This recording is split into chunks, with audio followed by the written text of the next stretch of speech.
அனைவருக்கும் வணக்கம். Post market report பார்க்கலாம். இன்னைக்கு காலையில் ப்ரீ மார்க்கெட் அனலைஸ்ல எந்த ஸ்ட்ரைக் எந்த விலைக்கு மேலே செஷனா கீழே செஷனா மார்க்கெட் என்ன டைரக்ஷன் இருக்கும் அப்படிங்கிறத சொல்லிடணும்.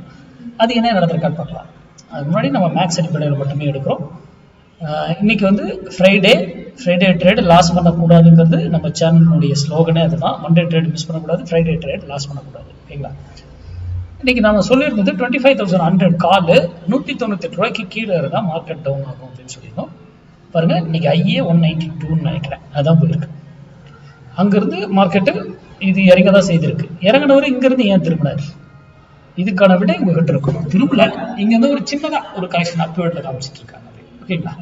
இப்போ மார்க்கெட் என்ன இருக்கும்? காலையில இருந்து கண்டிப்பா இறங்கி இருக்கும். அதுக்கப்புறம் இறங்கிட்டு ஏறுறதுக்கு லைட்டா அப்படியே ட்ரை பண்ணி சைட்வேஸ்லேயே மார்க்கெட்டை முடிச்சிருக்கோம். ஓகேங்களா? இதுதான் மார்க்கெட்டுடைய சினாரியோ. நாம ஒரே ஒரு இதை வச்சு டிக்ளேர் பண்ணோம். ஆனால் இதை வச்சுலாம் நம்ம ட்ரேட் பண்ண மாட்டோம். நல்லா புரிஞ்சுக்கோங்க. இது ஒரு அடிஷ்னல் சும்மா டீசர் மாதிரி, இதெல்லாம் வச்சு ட்ரேடே எடுக்க மாட்டோம். ஓகேங்களா?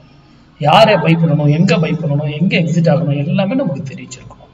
அதுதான் மேக்ஸ் சார்ந்து உங்கள் பகுதியில் உங்களுக்கு தெரிஞ்சவங்க சொல்லி கொடுத்தா கற்றுக்கிட்டு ட்ரேட் பண்ணுங்க. இல்லை நீங்களே டேரக்ட் கிளாஸ் போகாமல் ஓனாக ப்ராக்டிஸ் பண்ணி தெரிஞ்சுக்கிட்டு ட்ரேட் பண்ணுங்க. ஆப்ஷன் பையர் எந்த டைம்ல ட்ரேட் பண்ணணும் அப்படிங்கிறதெல்லாம் ரொம்ப முக்கியம். ஓகேங்களா? சரி, ஸ்மார்ட் டிசைடர் ப்ரோவில் பார்க்கலாம். ஸ்மார்ட் டிசைடர் ப்ரோவில் பாருங்க, பை இங்கே கொடுக்கல, இங்கே கொடுக்கல, பை இங்கே கொடுத்துருக்கு, ஆனால் கன்ஃபார்ம் பண்ணவில்லை, இன்வாலிட் ஆயிடுச்சு. பை பாருங்க, இங்கே கொடுத்துருக்கு, இங்கே கன்ஃபார்ம் பண்ணிடுச்சு. மார்க்கெட் இனிமேல் பை, ஸ்டாப் லாஸ் இதுதான். பை பாருங்க, எடுத்து ப்ராஃபிட் கொடுத்துக்கிட்டு இருக்கா. சிம்பிள், அவ்வளோதான் ஸ்மார்ட் டிசைடருடைய வேலையே. இதை வந்து மேக்ஸ் கூட தான் நம்ம சேர்த்து பயன்படுத்தணும்.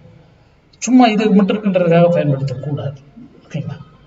நன்றி, வணக்கம், வாழ்க வளமுடன்.